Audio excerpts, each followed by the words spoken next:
持开小带您关心到，聚焦明年立委选战布局，民进党正式宣布成立民主大联盟，找来3位跨党派的刺客，挑战新北3个艰困选区，包括2位太阳花学运出身的战将接受征召入党，还有曾经待过国民党李正皓也同意跟民进党合作。不过呢，现在却引发了永和区区长、区主任庄明渊不满请辞。另外备受关注的还有艺人鸡排妹郑家纯，她在脸书上发文证实有接受民进党的征询，希望可以披上绿色战袍，投入北市中正万华选区的立委选战。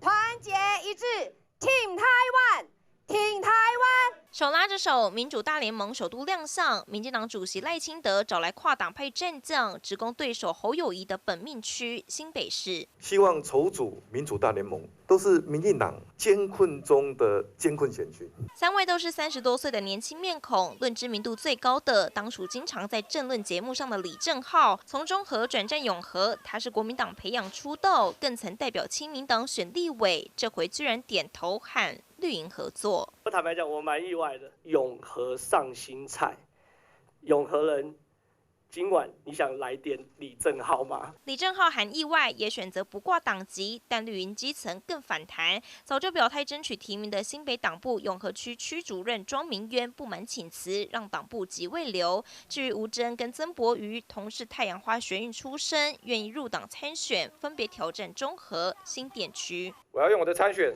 守护中和。我唯一需要的是完整的任期。艰困选区跨党派布局，民进党在中执会上通过，当天也找来网球国手卢彦勋发表演说。众所周知，赖清德有多重视体育，卢彦勋是否有望从体坛转正政坛，列入绿营不分区名单内？我们是没预设立场，但今天也没有讨论到这个部分，而且我真的，我突然间你问我这个问题，我也吓一跳。